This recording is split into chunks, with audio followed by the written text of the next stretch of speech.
tuberculosis, que es el que produce la tuberculosis, ¿no es cierto?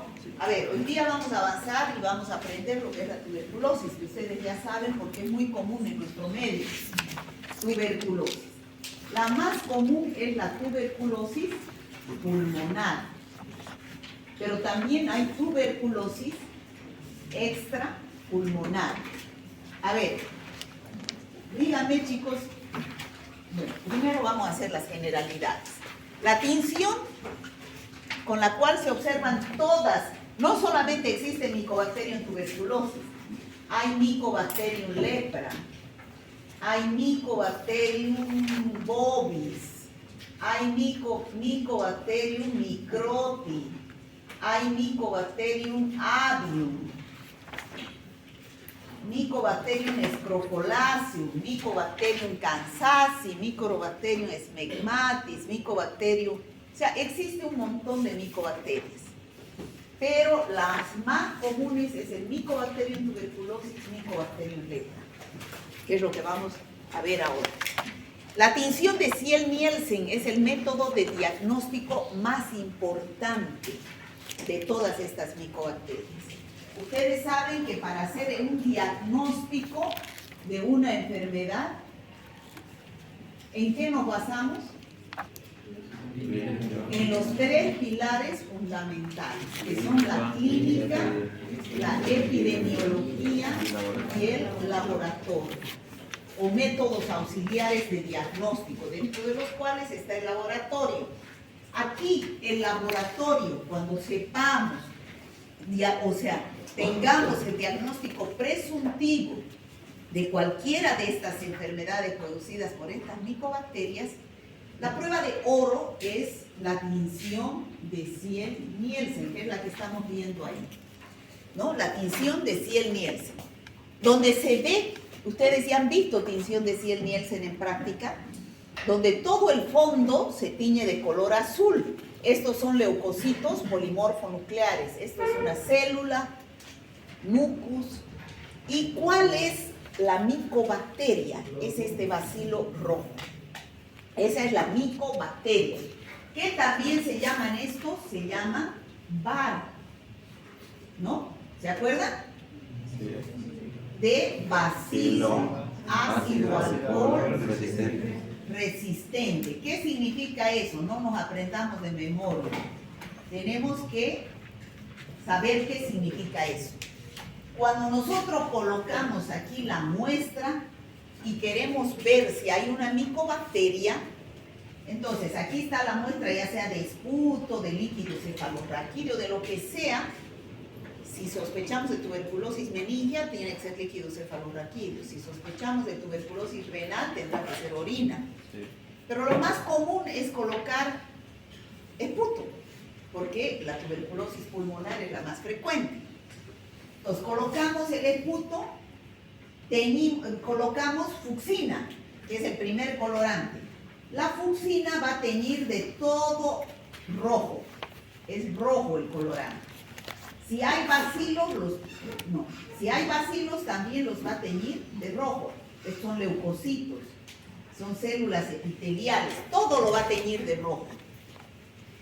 Pero yo, si veo ese minuto al microscopio, no puedo diferenciar estos bacilos, que es lo que quiero diagnosticar, porque todo está rojo. Entonces, ¿qué tengo que hacer? Decolorar lo que no es estos bacilos. ¿Con qué voy a decolorar? ¿Con qué voy a decolorar? Con alcohol ácido. Entonces coloco alcohol ácido y el alcohol ácido me decolora todo, menos la bacteria al que yo quiero investigar. Entonces todo esto se vuelve incoloro al colocar, pero la bacteria sigue roja. ¿Por qué? Porque es bacilo resistente a la decoloración con el alcohol ácido. ¿Me han entendido por qué? Sí. ¿Sí? Bueno, entonces ha quedado el bacilo rojo y el fondo incoloro. Entonces, ¿qué tengo que poner para que sea azul? ¿Se han olvidado? Azul de metileno. Azul de metileno. Toditos deberían decirme en coro. Entonces, azul de metileno, y entonces va a teñir todo el fondo de azul y los bacilos van a quedar de color rojo. Esa es la prueba de oro más importante para todas las micobacterias, cuando ustedes sospechen de alguna enfermedad producida por estas micobacterias. La tinción de Ziel-Nielsen, llamada también ¿qué? Baciloscopía. Bueno, parece que no han pasado clases los de las 7. Llamada también baciloscopía. Pero esta prueba es la más rápida. ¿Qué pasó? No estaba preguntando sobre la prueba. ¿Qué dice? Pensé que se llamaba prueba de oro. ¿De oro? De oro. No. Prueba de oro no es el nombre. La prueba de oro o gold standard en inglés es la mejor prueba, quiere decir, para cualquier enfermedad. Por ejemplo, el gold standard para COVID es la PCR, o la prueba de oro para COVID en estado reciente es la PCR, ¿no? Eso significa, no quiere decir que prueba de oro es el nombre de una prueba, sino es la mejor prueba, quiere decir, prueba de oro, gold standard, eso es lo que dicen los libros, ¿no? ¿Ya? Entonces, la prueba de oro es la baciloscopía. ¿Por qué? Porque es barata, es rápida y es fácil de observar el bacilo así rojo sobre el fondo azul, ¿no? En una tinción de Ziel-Nielsen. Ahora, hay laboratorios más sofisticados que tienen ya biología molecular. Entonces, si es biología molecular, van a hacer una PCR, reacción en cadena de la polimerasa, donde ven el material nucleico, hacen una secuencia del material nucleico, del ácido nucleico de la bacteria. Entonces, eso es más rápido, más preciso, más sensible. ¿Esa prueba qué se llama? GeneXpert se llama, ¿no? GeneXpert se llama, y eso existe en forma gratuita en los laboratorios del ministerio, especialmente el San Juan de Dios tiene este aparato, es caro, pero se hace, ¿no? También tenemos el cultivo, ¿ya? El cultivo. El cultivo es en un medio especial que se llama Lowenstein-Jensen. No se cultiva en agar sangre, en agar chocolate, nada de eso. Es Lowenstein-Jensen, se llama el cultivo, es un cultivo verde, ¿ya? Donde crecen estas bacterias. Pero ¿cuál es el problema fundamental de estas bacterias? La mayoría, por ejemplo, la mayoría de las bacterias, Staphylococcus aureus, Escherichia coli, ¿cuánto tiempo tardan en crecer? 24 horas. En 24 horas ya se observan colonias en los cultivos. ¿Por qué? Porque cada 18 a 20 minutos una bacteria se divide en dos, ¿no? Y a las 24 horas vamos a tener una gran población de bacterias en las colonias, ¿no es cierto? Las colonias de bacterias que se forman en los medios de cultivo. ¿Me dejo entender? Sí. En el caso del Mycobacterium tuberculosis, esto no sucede cada 18 a 20 minutos, tarda mucho. Es cada 12 horas. Entonces, a las 24 horas, pues vamos a tener 2 colonias. No vamos a tener más. Entonces, tarda 4 a 6 semanas en observarse las colonias en los cultivos en Lowenstein-Jensen de Mycobacterium tuberculosis. ¿Está claro eso? Por lo tanto, ustedes, señores médicos, si sospechan que un paciente tiene tuberculosis, ¿pedirían cultivo para iniciar tratamiento? No. No. Entonces, no pueden estar esperando 4 a 6 semanas el resultado de un cultivo para iniciar tratamiento. Ese paciente en esas 4 a 6 semanas, ¿qué va a pasar? ¿Va a seguir contagiando uno? ¿Va a contagiar a 10? ¿No? Entonces, la prueba de oro es la baciloscopía, sobre todo en el esputo, para diagnosticar tuberculosis pulmonar. ¿Por qué? Porque en los pulmones hay gran cantidad de bacilos. Entonces, cuando uno expectora, salen bacilos que se pueden ver en la tinción de Ziel-Nielsen. No sucede lo mismo Cuando es tuberculosis meningia, tuberculosis renal, o sea, tuberculosis extrapulmonar, fuera de los pulmones. Hay pocos bacilos en esos lugares. Entonces, si yo hago una baciloscopía, corro el riesgo de que no pueda observar, porque hay pocos. Entonces, ¿hay el riesgo de qué? Falsos negativos. Entonces, ahí la baciloscopía no me sirve. ¿Qué tengo que pedir? Cultivo. En tuberculosis extrapulmonar debo pedir cultivo o Ginexpert, ¿no? Cultivo o Ginexpert. Hay otra prueba llamada PPD que vamos a describir, pero eso es más en los niños, que no es pectora, ¿ya? Derivado proteico purificado. Bueno, pero además de las pruebas de laboratorio, para diagnóstico de tuberculosis pulmonar, ¿qué es importante? Fuera del laboratorio. La radiografía de tórax. Eso es importantísimo, una radiografía de tórax. Es otro método auxiliar de diagnóstico para tuberculosis. Pulmonar, estamos hablando de pulmonar, que es la más frecuente. La clínica también es importante, ya vamos a hablar, y la epidemiología. Yo estoy hablando en forma general de todas las micobacterias que conforman el género Mycobacterium, cómo podemos observarlas en el laboratorio. Como les decía, los objetivos de la clase son describir los aspectos generales de todas estas bacterias del género Mycobacterium, que no solamente es Mycobacterium tuberculosis. Segundo, características morfológicas y pintoriales que acabo de decirlas, se tiñen con la tinción de Ciel-Nielsen, son bacilos ácido-alcohol resistentes. Clasificar al género Mycobacterium y describir los cuadros clínicos que produce. Sobre todo vamos a describir al Mycobacterium tuberculosis y al Mycobacterium lepra, ¿ya? ¿Cuál es su epidemiología, su prevención y cómo hacer el tratamiento? Y los métodos auxiliares de diagnóstico que ya hablé. Bueno, entonces, estas bacterias del género Mycobacterium son bacilos aeróbicos inmóviles. Aeróbico significa ¿qué? Sobreviven. Que eso, les encanta el oxígeno, crecen en presencia de oxígeno. Entonces, por eso es que crecen y se multiplican en los pulmones, porque en los pulmones hay gran cantidad de oxígeno, ¿ya? Son aerobios y no tienen flagelos, son inmóviles. Una característica importante para que estas bacterias se tiñan de color rojo y no sean decoloradas por el ácido alcohol es que su pared celular, esta pared celular, es rica en lípidos, esos lípidos se llaman ácidos micólicos, ¿no? Rica en lípidos llamados ácidos micólicos, ceras, grasas, ¿no?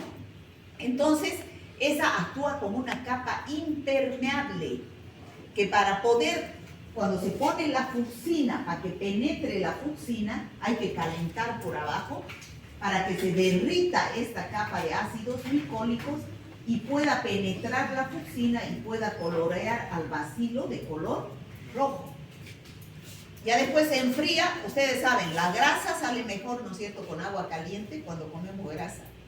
¿Sí o no? Se derrite. Después se enfría la grasa y se endura.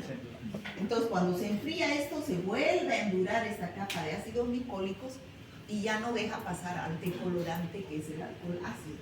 Por eso es un bacilo ácido-alcohol resistente, debido a esa capa de ácidos micólicos que es rica en lípidos. Por eso es que son bacilos ácido-alcohol resistentes. ¿Está claro? Sí.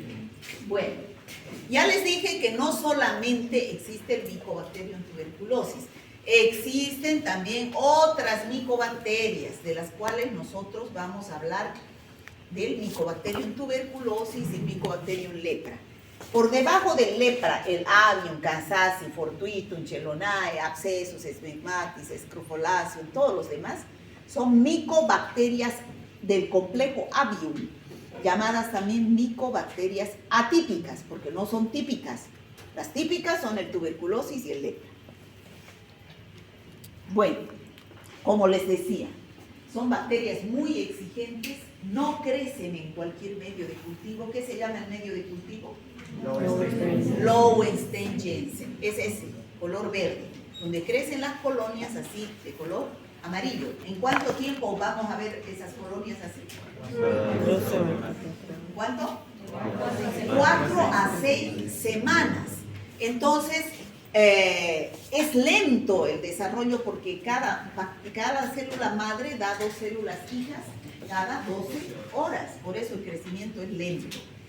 ¿Cuándo yo voy a pedir cultivo? Cuando en la muestra haya pocos bacilos, como en el caso de la tuberculosis meningea, tuberculosis renal, tuberculosis ganglionar, pero en la tuberculosis pulmonar ustedes casi no piden cultivo, porque hay que iniciar inmediatamente el tratamiento porque el paciente está eliminando bacilos en gran cantidad por el esputo y contagia.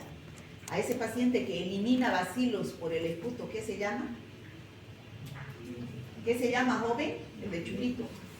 ¿Qué se llama el paciente que elimina bacilos por el esputo? ¿Bacilos va? ¿Paciente bacilífero? Muy bien, paciente bacilífero. Si tuviera aquí una pastillita se la diera. Un premio, paciente bacilífero, ¿no? Sobre todo los que han pasado clase a las 7 ya deberían saber. Bueno, las otras micobacterias como el Fortuito y el Chelonae, que no son típicas, esas crecen más rápido, en 3 días pueden estar, pero esas no producen enfermedades como la tuberculosis. Son más micobacterias ambientales. Bueno, ya dijimos que es rica en lípidos. Después vamos a empezar a hablar del Mycobacterium tuberculosis. Hasta ahora hemos hablado en general de todas las micobacterias. Entonces vamos a empezar a hablar del Mycobacterium tuberculosis. Chicos, ¿cómo saben ustedes que un paciente tiene tuberculosis? ¿O a nadie sabe cómo es la tuberculosis? Ya. La transmisión, ustedes saben, es de la tuberculosis pulmonar. La infección más importante que produce esta bacteria, ya dijimos, es la tuberculosis pulmonar, pero también hay tuberculosis extrapulmonar. Vamos a hablar más de la tuberculosis pulmonar, porque es más común. Donde este paciente enfermo elimina los bacilos a través de las gotitas de flujo y llegan por vía aérea hacia los pulmones de este paciente susceptible, ¿no es cierto?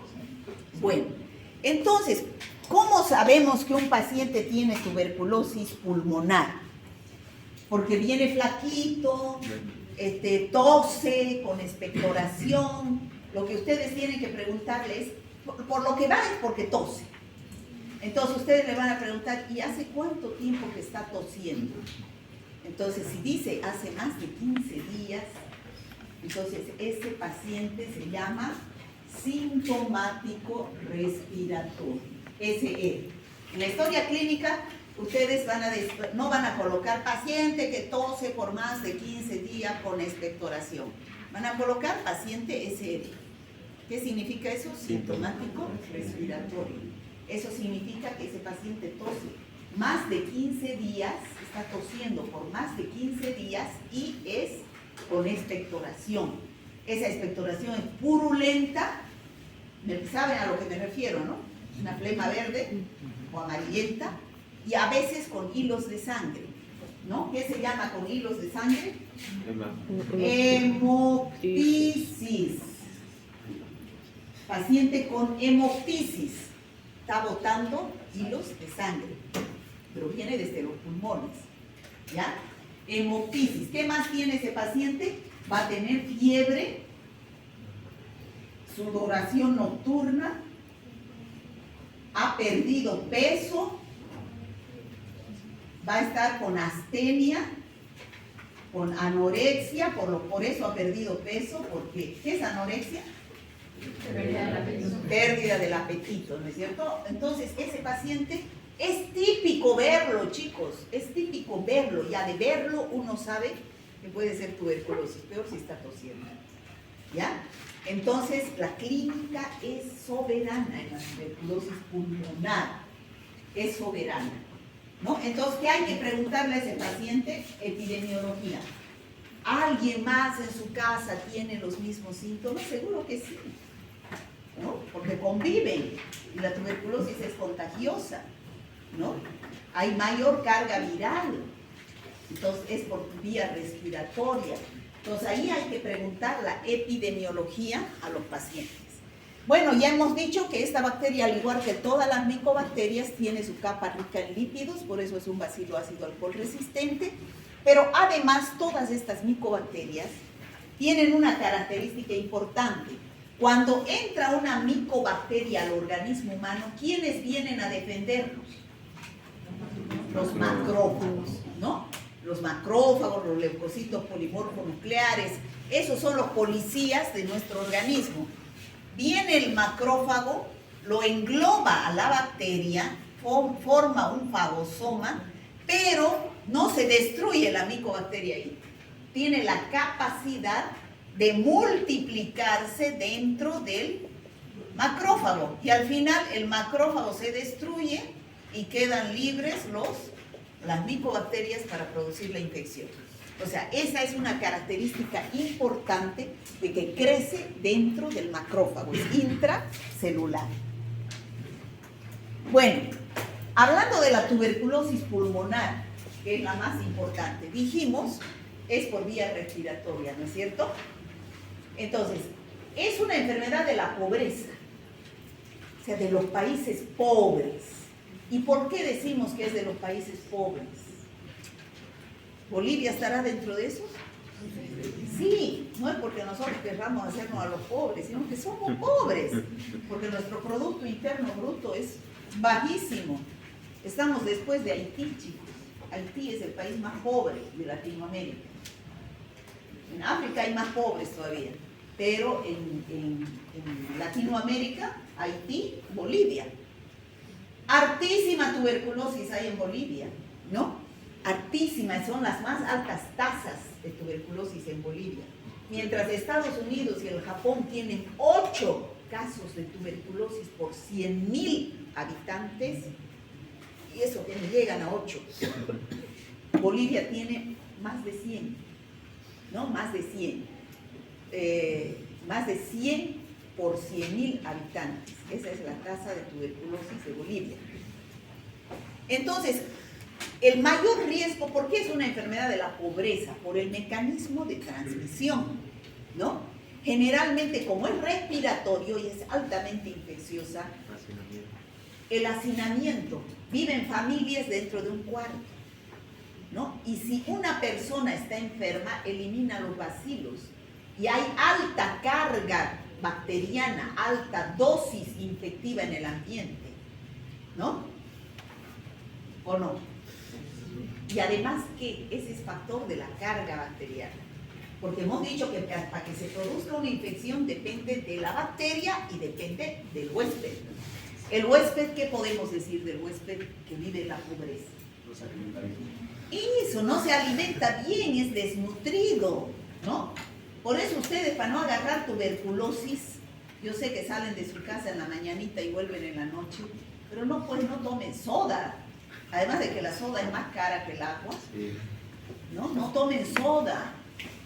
Yo la soda la descarté de mi alimentación hace muchos años. A mí no me hacen tomar un vaso de soda jamás. Agua, agua, agua, agua, ¿no? Eso es más saludable, el agua, chicos. No tomen. Los veo comiendo su empanada frita con su soda y ay, me quiero morir, me paso nomás, ¿no? Entonces, no tomen soda. No tomen harinas. Yo sé que a llenarse de repente comen eso, ¿no? Pero las harinas es lo peor. Las harinas, el pan, esas empanadas fritas, esas freirán pues en ese mismo aceite, freirán cuántas empanadas de aceite, es dañino, ¿no? O sea, coman más sano, coman su huevito, nada cuesta. $1 creo que cuesta un huevo. Un huevo, háganlo hervir, un huevo que se llama huevo duro. No, yo desayuno huevo. O vienen tortilla, o vienen, pero no como pan. Ahí está, no, yo no como pan. Descarté de mi alimentación el pan, ¿no? O sea que yo prefiero un huevito con mi cafecito. Pero hay pan integral. No, es igual, es lo mismo, es harina de trigo, lo mismo. O sea, que empiecen a comer saludable, porque no cuesta mucho comer saludable, ¿no? Esas cosas que comen en la calle, yo sé que, pero eso produce desnutrición. O sea, no el comer harto me va a nutrir, no, hay que comer calidad, no cantidad, ¿no? Además de que nos hace gordos, obesos, la cantidad, y comer así de arroz. Así comen el arroz, ¿no? Y con fideo más. La alimentación dice que un solo carbohidrato hay que comer en un plato. O bien arroz, o bien fideo, o bien papa, o bien yuca. Pero no mezclar arroz, yuca, papa, todo eso. No, eso solo nos engorda y nos produce desnutrición, ¿no? Entonces, chicos, la leche de vaca dice que tampoco es buena. La leche de vaca dice que no es buena, que solo es para los terneros. ¿No? Yo voy a los congresos de pediatría y dicen que no hay que dar leche de vaca a los niños, peor a los adultos, peor. Hay cosas que tienen más calcio, ¿no? Yo tengo bajo de calcio en los huesos, me fracturó había 2 veces.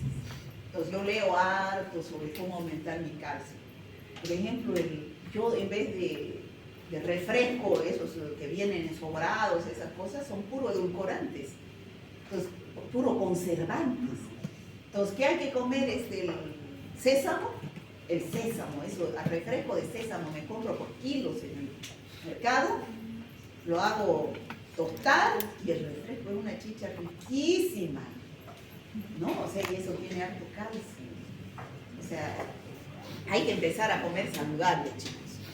Bueno, entonces la desnutrición es un factor importantísimo para que se produzca la tuberculosis. ¿Por qué? Porque la desnutrición produce inmunodepresión, ¿no? Inmunodepresión. Bueno, ¿por dónde empieza la tuberculosis? Cuando ustedes escuchen hablar de tuberculosis, siempre va a empezar por los pulmones, porque esa bacteria va directo hacia los pulmones, ¿ya? Va directo. De ahí se puede diseminar a otros órganos y producir tuberculosis meningia, tuberculosis renal, extrapulmonar. Pero el foco inicial es los pulmones, la tuberculosis pulmonar. El paciente que tiene tuberculosis renal quiere decir que alguna vez en su vida tuvo tuberculosis pulmonar y ese fue un foco de infección, ¿no? Entonces, hay tuberculosis pulmonar y se disemina y puede producir tuberculosis renal, meningia, ganglionar, peritoneal y todo eso. Entonces, vamos a hablar de la tuberculosis pulmonar. Entonces, ¿cómo evoluciona la tuberculosis pulmonar? En 3 etapas. Ese cuadrito es importante, chicos. No es que yo aquí tengo tuberculosis, estoy tosiendo con las gotitas de flujo, elimino, él está aquí más cerquita, él puede respirar más, ella también. No es así. Si él es inmunocompetente, ¿qué quiere decir inmunocompetente? Puede respirar, tiene buenas defensas, puede respirar los bacilos que yo elimino y no pasa nada. Pero si ella está inmunodeprimida, come puro pan y puro empanadas y puro soda, entonces está desnutrida, inmunodeprimida, además que está estresada por todos los exámenes que hace, puede enfermarse, evolucionando por todas estas etapas. Pero no es así tan sencillo que da la tuberculosis. Fíjense cómo empieza. Niña, a ver, siéntese, quédese quietita porque me distrae. Ya. ¿Cómo empieza? Ingresa la bacteria hacia los pulmones. Y en los pulmones, ahí tenemos un pulmón, ingresa, produce una lesión alveolar exudativa, que es líquido, una reacción inflamatoria con líquido, edema, fibrina. Entonces, eso es lo que primero se produce, una reacción inflamatoria en los pulmones. ¿Y qué puede suceder en ese caso? 2 cosas. 1, no pasa nada. Si es inmunocompetente, con el tiempo se cura por reabsorción, desaparece esa reacción inflamatoria. Pero si es inmunodeprimido o tiene alguna otra causa, evoluciona hacia una segunda fase que es la formación de un tubérculo. Esa es la segunda fase. ¿Qué es el tubérculo? Esa lesión exudativa aquí en el pulmón se ha convertido en un tubérculo, que es un granuloma, de ahí viene el nombre de tuberculosis. ¿Qué es ese granuloma? Está constituido por 3 partes, que es un área periférica de células epitelioides y tejido fibroso, está constituida por un área central y está constituida por un área intermedia, ¿no? La área central, células gigantes, la zona media, células epitelioides y la zona periférica, fibroblastos. ¿Y dónde está el bacilo? Está ahí adentro. Ahí está el Mycobacterium tuberculosis, pero está encerrado en el granuloma. No está saliendo hacia los pulmones. Está encerrado, rodeado de un tejido fibroso, ¿no? O sea, ¿será que en ese momento el paciente va a tener síntomas de tuberculosis? ¿Qué dice? ¿Qué dice usted? A ver. ¿Está pensando en? No, ¿Ah? no. ¿Por qué no? Sí, porque todavía no se ha diseminado todo. Eso, porque todavía no se ha diseminado, está encerrado en tejido fibroso, ¿ya? O sea, ni siquiera en la segunda etapa ese paciente va a empezar a toser, va a tener hemoptisis, sudoración nocturna, no. Entonces, así puede estar años el paciente en ese estado latente. Entonces, años puede estar con su tubérculo en sus pulmones y no pasa nada. Por casualidad le dicen, a ver, hágase una placa radiográfica para entrar a algún trabajo, les piden eso, ¿no? Hágase una placa radiográfica y sale ahí la manchita del tubérculo. Pero eso no quiere decir que tenga tuberculosis, ¿ya? Si ese paciente se inmunodeprime, avanza hacia la tercera etapa, que es la caseificación. ¿De dónde viene caseificación? De calcium. ¿Y qué es el calcium? Una masa coagulada, sólida y homogénea. ¿Qué quiere decir?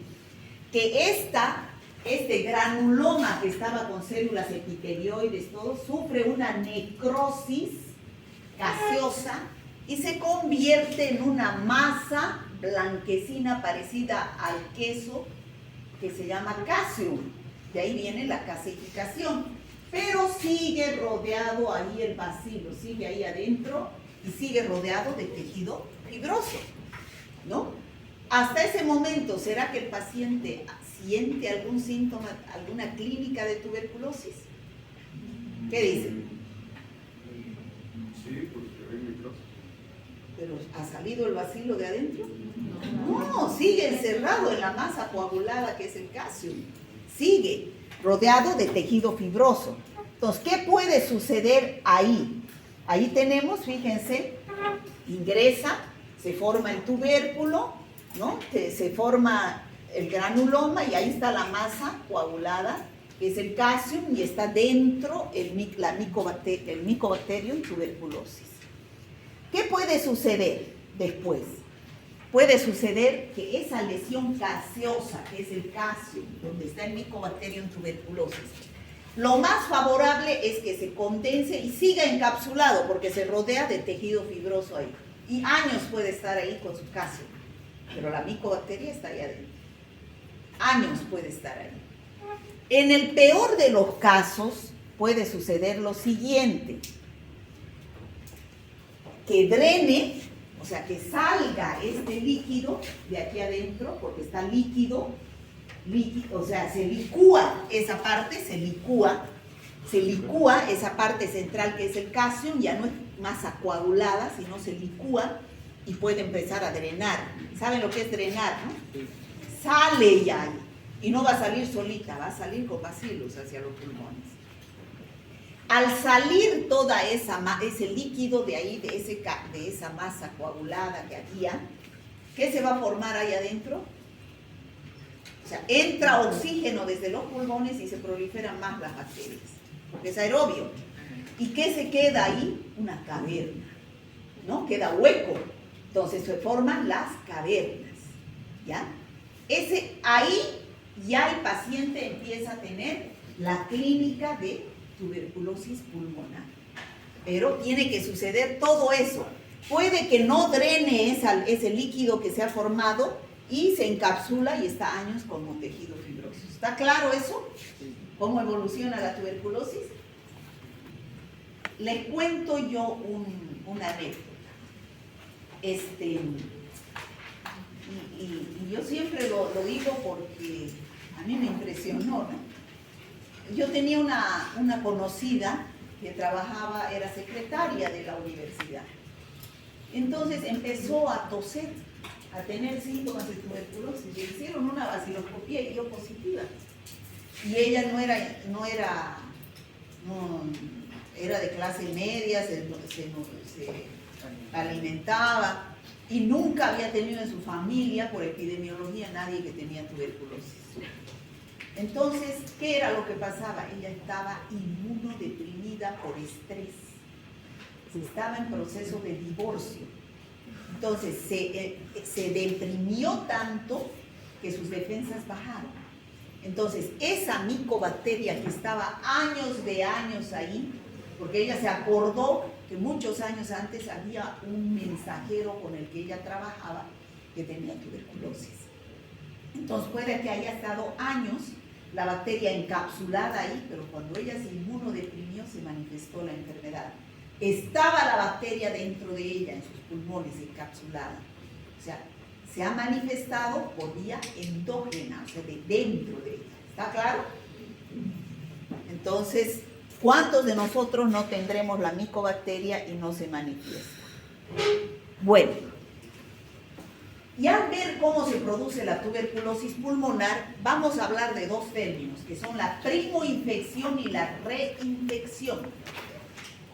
¿Qué es la primoinfección? Es un primer contacto que uno tiene con la tuberculosis, con el micobacterium tuberculosis, ¿no? Generalmente eso sucede en la infancia, en los niños.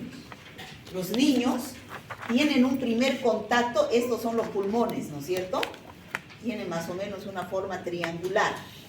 Y esa lesión exudativa que dijimos se forma en la base del pulmón, en la parte de abajo. Y puede curar por reabsorción, ¿no? La primoinfección puede curar por reabsorción, como dijimos en la primera etapa de la inflamación. ¿Se recuerda? Sí.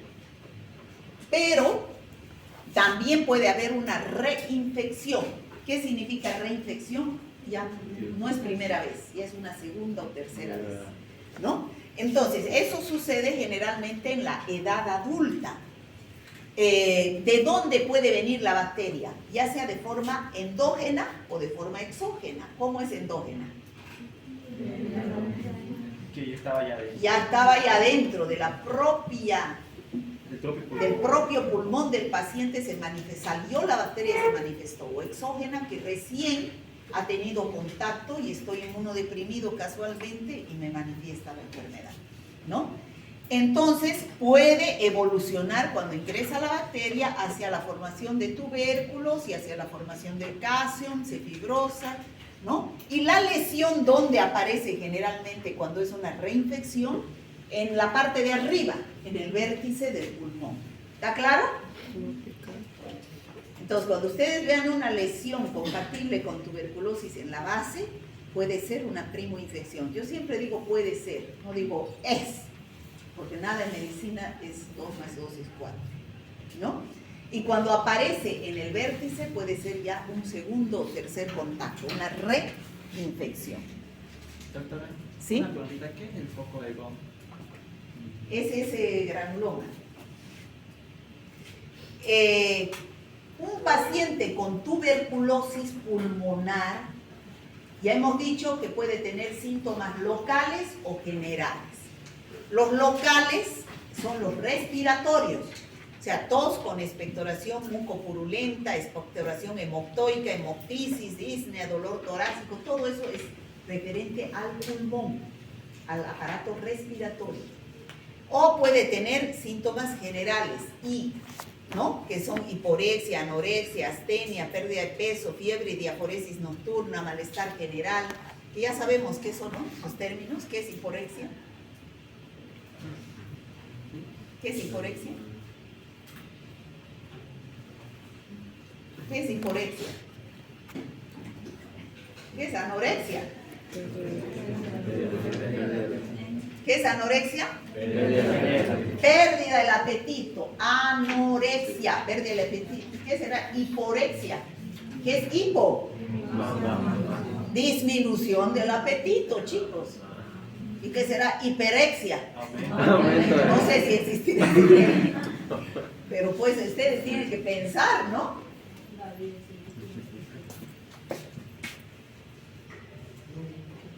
Bueno, como les decía, la tuberculosis pulmonar es inicial y después puede volverse tuberculosis extrapulmonar. Hay tuberculosis cutánea, tuberculosis meningea, tuberculosis ósea, tuberculosis renal, tuberculosis peritoneal, o sea, en cualquier órgano puede manifestarse la tuberculosis.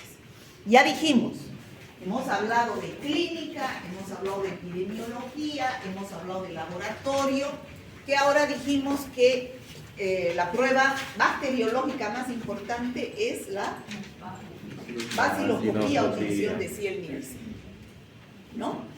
Y el cultivo que solamente se pide en tuberculosis extrapulmonar o en pacientes que son resistentes a los antituberculostáticos. Entonces hay que hacer un antibiograma para ver a cuál es sensible, ¿no? La PCR, que es el GeneXpert. Ahora, existe una prueba, como ya les decía, que se llama la prueba de la tuberculina, la PPD. ¿Qué quiere decir PPD? Derivado proteico purificado. ¿Qué quiere decir? Que es un extracto de proteínas del Mycobacterium tuberculosis que actúa como un antígeno. Se compra en unos frasquitos y en el laboratorio le inyectan aquí en el antebrazo antígeno de Mycobacterium tuberculosis purificado. Y entonces, ¿qué va a suceder ahí en el brazo después de 48 a 72 horas si el paciente ha tenido contacto reciente con el Mycobacterium tuberculosis? Va a tener anticuerpos, ¿no es cierto? Esos anticuerpos se van a ir a reunir ahí con el antígeno y van a producir una zona indurada, como vemos acá, ¿no? Ese es un encuentro antígeno-anticuerpo, que lo medimos, cuánto mide. Si mide más de 5 milímetros, es positiva. El paciente ha tenido contacto reciente con el Mycobacterium tuberculosis. Esta prueba no se practica mucho, porque no es muy efectiva, pero ¿en quiénes se pide? En los niños, ¿no? Como les dije allá, en los niños. ¿Por qué en los niños? A ver ustedes a un niño de 3 años, díganle o háganle expectorar en un frasco. ¿Va a expectorar? No, pues el niño, a ver, bote la flema, ¿de dónde? El niño se lo traga, ¿no es cierto? Se lo traga la flema el niño. Entonces está en el estómago. Entonces, ¿qué se hace con esos niños? Si queremos hacer la baciloscopía, no vamos a hacer de su saliva, vamos a hacer de un lavado gástrico, porque ahí está el esputo, ahí está la flema, y de ahí hacemos la baciloscopía, o bien hacemos la prueba de la PPD. ¿Está claro? ¿Qué hacen, por ejemplo, los pediatras cuando sospechan de tuberculosis? No se va a presentar esta clínica. El niño tiene fiebre y le hacen de todo y no encuentran el foco de la infección, porque si tiene fiebre porque hay infección. Entonces, ¿de qué más se valen los pediatras? Se valen de la epidemiología, ¿no es cierto? Le preguntan, ¿y en su casa hay alguien con tos, que esté tosiendo, que bote flema, que haya perdido peso? Sí, su mamá está así. Entonces hay que sospechar de tuberculosis en el niño, ¿no? Que tiene fiebre y ha perdido peso relativamente, porque los niños así son. Entonces hay que sospechar más en la parte epidemiológica. Entonces, esa es la prueba de la PPD, es una prueba de diagnóstico. Ahora, en los adultos, ¿cómo se pide la baciloscopía? Tiene que ser baciloscopía seriada. ¿Qué significa eso? No solo una muestra, sino, antes era 3, pero ahora son 2, ¿no les han dicho? Actualmente son 2. ¿Por qué? Porque el paciente pues se cansa de ir tanto al laboratorio y se va, ya no vuelve. Y si se va y está eliminando los bacilos, se lo pierde, se está contagiando un montón. Entonces, ¿qué ha dicho el Programa Nacional de Tuberculosis? Solo 2 muestras. Una, la primera muestra, cuando el paciente va donde el médico y le dice, doctor, he perdido peso, estoy tosiendo, tengo expectoración. Entonces, ustedes no deben perder tiempo. Vaya al laboratorio, pida un frasquito, entre al baño y expectore esa flema que me está diciendo que está botando. Lo primero que deben decirle ustedes es que no lleve saliva, porque la saliva ¿de dónde es? De la boca. ¿Y en la boca hay tuberculosis? No. Entonces, ¿qué resultados en una muestra salival? Falsos negativos. Falsos negativos. ¿Por qué? Porque no va a haber pues bacilos en la saliva. Entonces, en los laboratorios deben rechazar las muestras salivales. ¿Y eso por qué llevan saliva? Porque el médico no le dice qué debe llevar. Le dicen, lleva esos puntos, ¿qué es? Ni siquiera, que lleve su saliva, le dicen. ¿No? Sí. Han estudiado en la Udabol, ¿no? Eso es que dicen eso. ¿No? Ustedes, lo profundo, lo que está botando, esa flema, háblele facilito. Ese gargajo que dicen algunos, ¿no es cierto? Pero lleve eso al laboratorio. Entonces, lleva la primera muestra, no importa que no esté en ayunas, que haya comido, no importa. No se lo puede perder a ese paciente. Y en el laboratorio, al día siguiente se le dice que lleve la segunda muestra, pero la segunda muestra en ayunas. Esa es la mejor muestra. La primera expectoración sin comer, ¿no? Que lleve esa muestra antes de comer, porque si come, entonces de comida se llena esto y al final se van a tener resultados falsos negativos. Entonces, lleva esa segunda muestra y espera el resultado y va donde el médico con el resultado de esas 2 muestras. El médico debe iniciar tratamiento inmediatamente, si es que da positiva. Porque si lleva 3 muestras, una vez que va donde el médico, 3 días que lleva la muestra son 4, 5 que va a recoger el resultado. ¿Le van a dar permiso a ese paciente aunque para que vaya 5 veces ahí a hacer cola al hospital? No, no es cierto. Entonces, por eso dice, para no perder a los pacientes 2 muestras. Y siempre tener idea de la clínica, ¿no? La clínica es importantísima, el laboratorio no nos va a solucionar todo. Bueno, llevar inmediatamente la muestra al laboratorio, ustedes le deben decir al paciente, y que la muestra, cuando ustedes vean en el resultado de su análisis, muestra salival, entonces, y da negativo, no se observan GAR, entonces ustedes tienen que dudar. Tienen que decirle al paciente, lleve nueva muestra.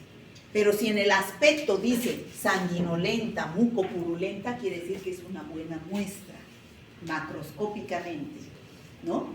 Entonces es una buena muestra. Entonces, ¿qué quiere decir? Que ha venido de los pulmones. Y si da negativa, pues debe ser negativa, ¿no? Pero es una buena muestra. Ahora, en el laboratorio van a hacer la tinción de Ziel-Nielsen, que ustedes la tienen en su guía, ya saben cómo es, y al final se van a observar los bacilos, ¿no? Se coloca fucsina, se lava, se coloca alcohol ácido, se lava azul de metileno y se observa en el microscopio. Se van a observar los bacilos de color rojo. Entonces, ¿qué puede suceder en el laboratorio? Si yo en ese preparado, en esta tinción que he hecho, ¿no? En esa tinción que he hecho, no observo ni un solo bacilo. Miren, yo aquí he puesto, en este portaobjetos, he puesto el esputo. Lo he teñido con Ziel-Nielsen, voy a observar las células, los leucocitos, voy a observar los copos. Y si no observo ni un solo bacilo rojo, no quiere decir que sea gram negativo, esto no es tinción de gram, es tinción de Ziel-Nielsen. Olvidarse del gram con micobacterias, ¿ya? El hecho de que sea rojo no significa que sea gram negativo, ¿ya? Si yo no veo ni un solo bacilo, el laboratorio va a informar, no se observa par. Pero si yo observo un solo bacilo, ya tengo que informar positivo, porque eso no es normal. Ahora, positivo se informa, positivo una cruz, positivo 2 cruces o positivo 3 cruces. Ustedes no necesitan saber cómo informa positivo una cruz, 2 cruces o 3 cruces, ¿no es cierto? Porque ustedes no son los que van a hacer, ¿no? Entonces, pero es bueno siempre que sepan por qué el laboratorio informa así. Una cruz, 2 cruces o 3 cruces. ¿Es lo mismo un paciente positivo una cruz que 1 o 3 cruces? ¿Qué piensan ustedes? No. ¿Cuál es la diferencia? La cantidad. La cantidad de bacilos.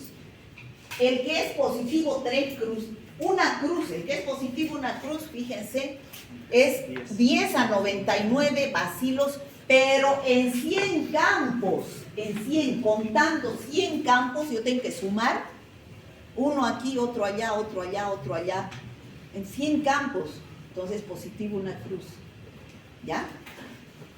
Si observo de 1 a 10 bar en 50 campos es 2 cruces, pero si yo en un solo campo observo de 1 a 10 bacilos, ese es un campo microscópico, 1 a 10 bacilos, ese es otro campo microscópico.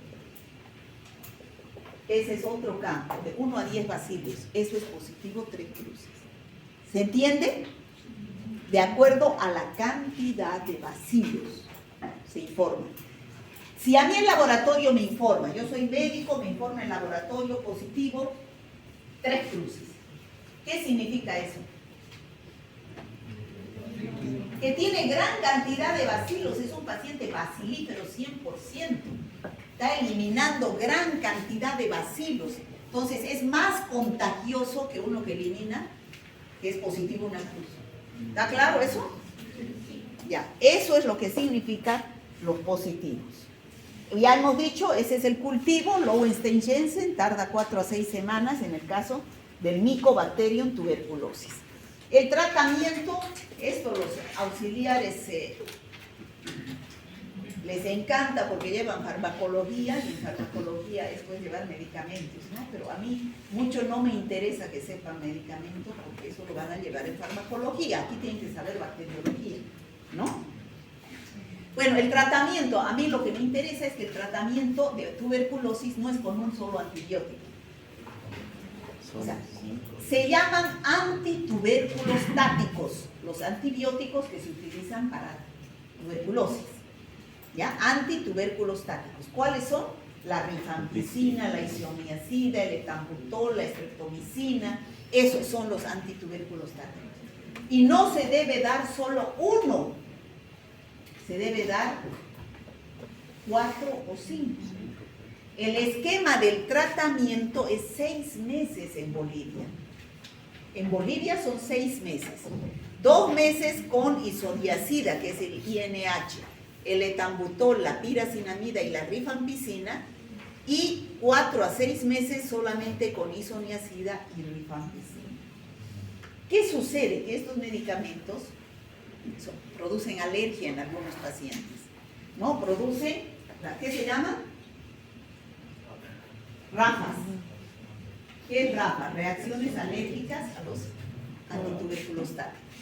Empieza a tener alergias a picazón, empieza a tener náuseas, vómitos, o sea, no tolera estos antibióticos antituberculostáticos.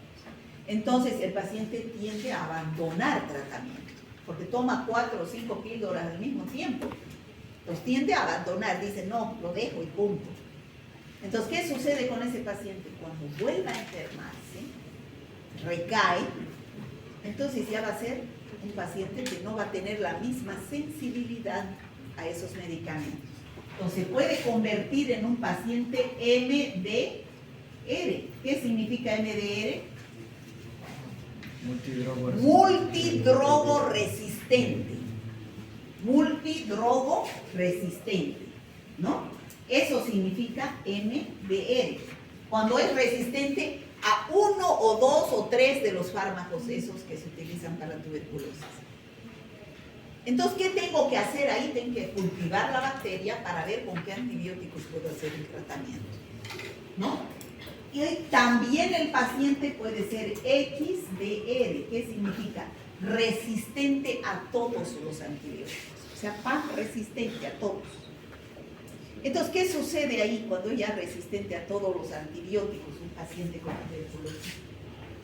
¿Dónde se va? ¿A dónde? Que en paz descanse, ¿no es cierto? Ya no hay más, al cementerio directo, no hay más. La tuberculosis, si se hace tratamiento, chicos, en 2 semanas esos pulmones están limpios. Ya no elimina los bacilos, pero tiene que terminar 6 meses, ¿no? Esos pulmones están limpios. Puede quedar bien, pero si no hace tratamiento o abandona tratamiento, puede llevar a la muerte, ¿no? Entonces, y esos pacientes tienen que recibir, esos medicamentos son gratuitos. Se los aplica mediante la estrategia que se llama DOTS. ¿Qué significa DOTS? ¿Quién me ha dicho? Parece que no han llevado a las 7 tuberculosis o micobacterias. ¿Usted ha llevado? No. ¿Quién es de las 7? Después no toca. Después no.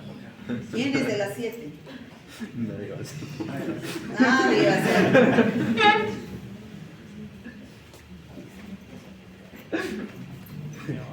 Tratamiento directamente observado. ¿Qué quiere decir? Que yo tengo que controlar que el paciente se las tome las cápsulas, porque si no se las toma, las bota. Y se ha visto que hay varios pacientes que las botan porque les produce pues esas alergias, esas ramas. Entonces, si el paciente no se puede con los fármacos de primera línea, se empiezan con los de segunda línea, ¿no? Segunda línea son otros ya antibióticos. Y si no sirven esos otros antibióticos, entonces, ¿qué? La muerte.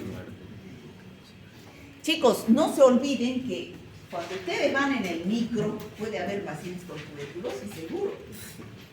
Y pueden ser pacientes que son MDR. Puede que sean pacientes MDR. Y eso no significa que ustedes no vayan a... Esa bacteria ya es multiresistente. Si ustedes adquieren esa bacteria, no por el hecho de que sean ustedes inmunocompetentes, van a desarrollar una tuberculosis normal, sino puede ser una tuberculosis resistente, ¿no? O sea que en el micro viajan pacientes que han abandonado tratamiento también. Por eso tengan cuidado, ¿no? Cuando anden así con su... Uno tiene que agarrarse, ir colgado, ¿no es cierto? Uno se agarra de esas cosas. Entonces esas cosas tienen todas las enfermedades, no dejen su alcoholcito, ¿no? Porque no siempre uno tiene la posibilidad de lavarse las manos a cada rato con agua y jabón. Todas las enfermedades están en esos postes ahí. Bueno, ¿cómo prevenimos? ¿Cómo controlamos? Se debe hacer vigilancia activa.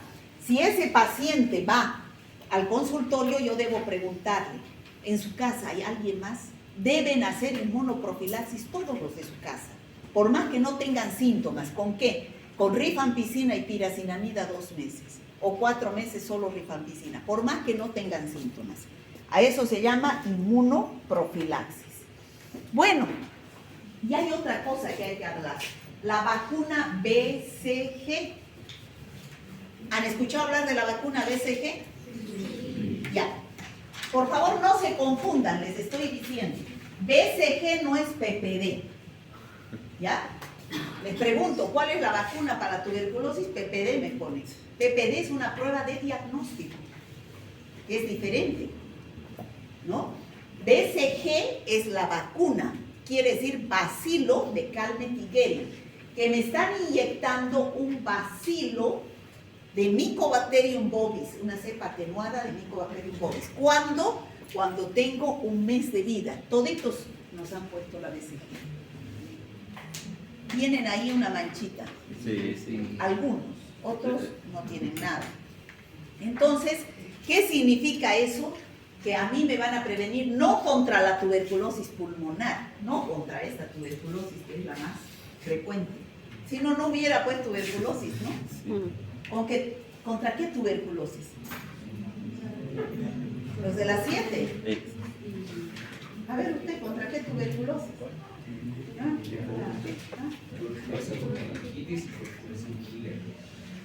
Miller.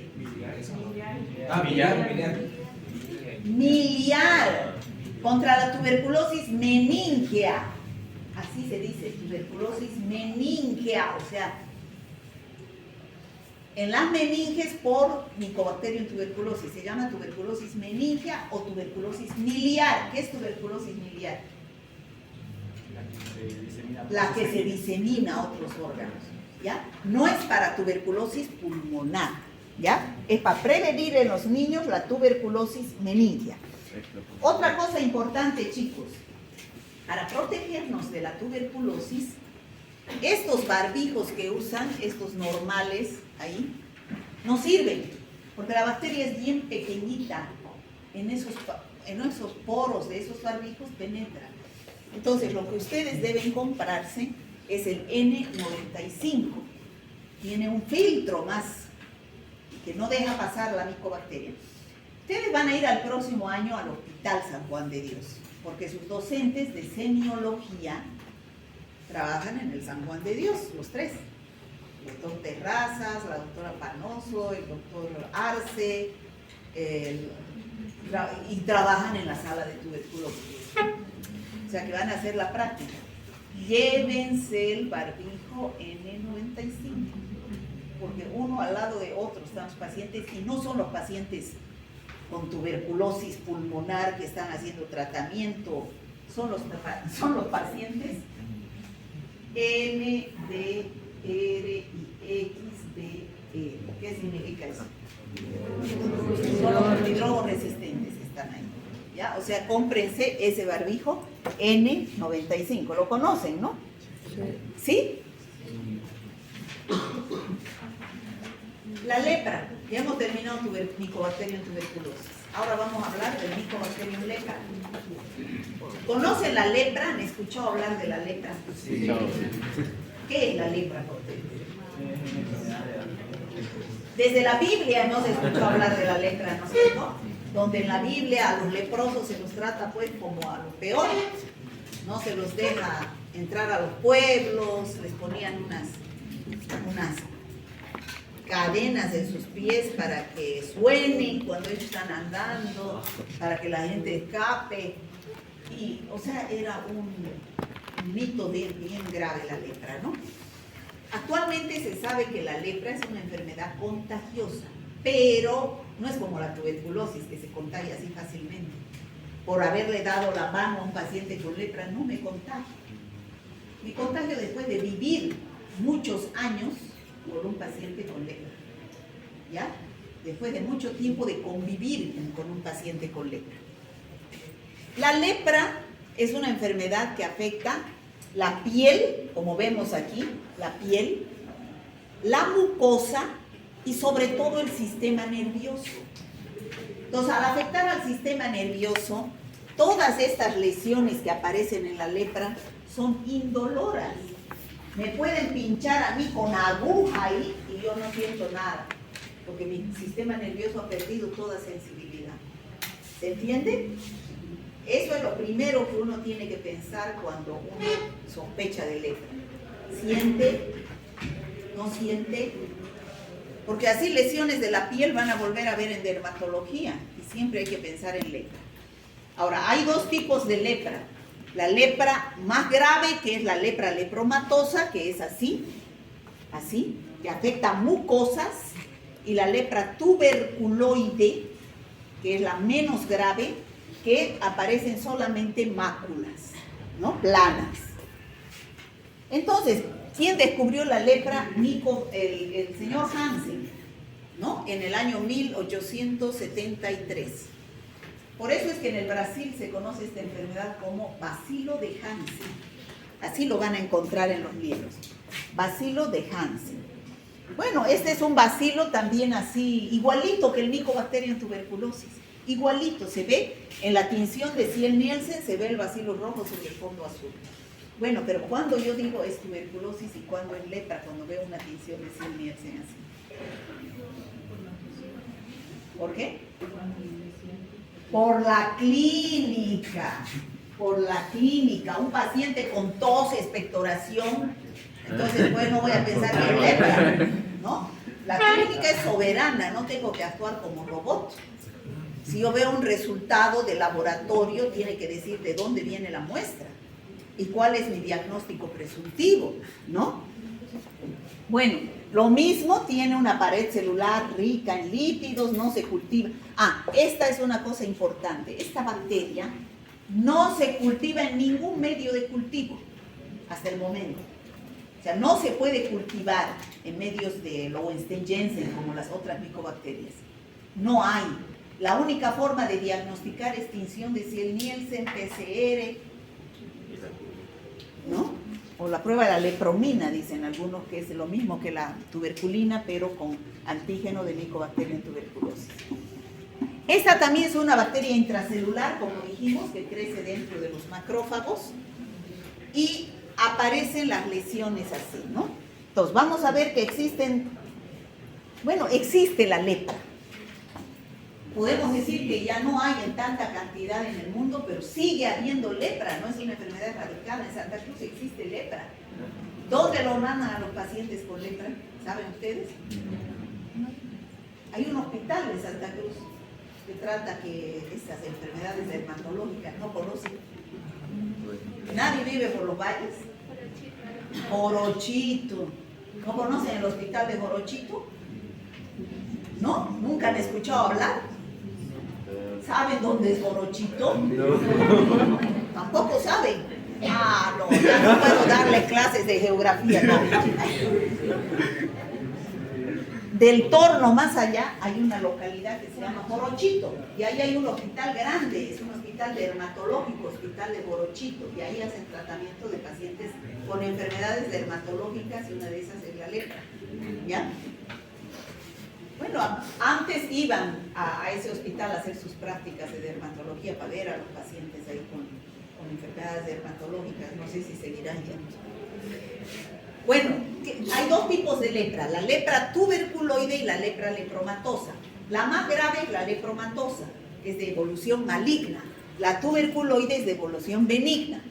Clínicamente se manifiesta la tuberculoide con unas máculas hipopigmentadas en el medio. ¿Saben lo que es mácula, no? Y saben la diferencia con pápula, ¿no? La pápula, en cambio la lepra lepromatosa aparecen pápulas y nódulos, así ya sobresalen. Aquí hay gran cantidad de bacilos, ahí hay pocos bacilos, por eso no es tan infectante, ¿ya? Otra cosa, en cuanto a la clínica, esta lepra solamente afecta piel y sistema nervioso, o sea que esas manchas, si uno le pincha con una aguja no siente el paciente. Esta lepra, además de piel y sistema nervioso, también afecta a las mucosas. Por eso es que los dedos se caen, se sale la piel, afectan mucosas también. ¿Cómo hago mi diagnóstico? Ya hemos dicho, hacer una tinción de Ziel-Nielsen. ¿De dónde saco la muestra? O bien de las lesiones, o bien la muestra dice que se puede sacar de la nariz, un hisopado nasal, ¿no? También dice que los pacientes con lepra tienen micobacterias en la nariz, pero es mejor sacar de la lesión, ¿no? Sobre todo si es lepra lepromatosa. Otra cosa, chicos, yo he visto que también hacían, para sacar muestra, dice que en la linfa de aquí de la oreja, también dice que hay micobacterias, y también aquí de esta parte del codo. Cuando trabajaba en el San Juan de Dios había un doctor, un dermatólogo, el doctor Bruno, que ya se murió, y él me hacía sacar de aquí del codo, ¿no? La muestra para hacer tinción de Ziel-Nielsen. Ya empiezan a movilizarse y ¿qué hora es? Pues las 10. Bueno, el tratamiento es 6 meses, como si no pudieran quedarse 3 minutos más para no interrumpir la clase, o quieren que termine. Son 1 minuto o 2 diapositivas más, ese es el tratamiento. 2 meses en la lepra tuberculoide y 12 meses en la lepra lepromatosa. Es que lo que pasa es que me pongo a hablar de otras cosas para que me entiendan mejor y se me va el tiempo. Bueno, además del Mycobacterium tuberculosis y el Mycobacterium lepra, existen las otras micobacterias que se llaman micobacterias atípicas o del complejo del Mycobacterium avium. Es una diapositiva más. ¿Qué producen estas micobacterias? Estas micobacterias pueden colonizarnos a nosotros y no producir ninguna infección, somos asintomáticos. O si no, pueden irse a localizar a los pulmones y producir una enfermedad similar a la tuberculosis. Sobre todo en pacientes con SIDA. Esta es una enfermedad oportunista que se presenta en los pacientes que están ya en la última etapa de SIDA, ya donde aparecen las poliadenopatías. Tuberculosis y SIDA, ¿cómo se dice? Claro, VIH. VIH es el virus, SIDA es la enfermedad. Entonces, tuberculosis pulmonar y SIDA, o micobacteriosis atípicas y SIDA, conviven. O sea, generalmente la enfermedad oportunista de los pacientes SIDA es la tuberculosis. Puede ser pulmonar o la tuberculosis benigna. Bueno, el laboratorio, ya dijimos, la tinción de Ziel-Nielsen, el cultivo, el tratamiento, ya hablamos. Y por último, como les decía, nunca solo un medicamento, ¿no? Nunca solo uno. La monoterapia puede llevar a la resistencia. Y el control de la tuberculosis. Hay un programa nacional de control de tuberculosis en todos los países, también hay en Bolivia, donde el tratamiento es gratuito. ¿Ya? O sea, cualquiera puede acudir a un centro del ministerio o a un centro de salud y el tratamiento y diagnóstico es gratuito. Entonces, eso sería todo, chicos, de tuberculosis. Nos vemos la próxima semana en la misma hora y en el mismo lugar. Para el examen. Al examen.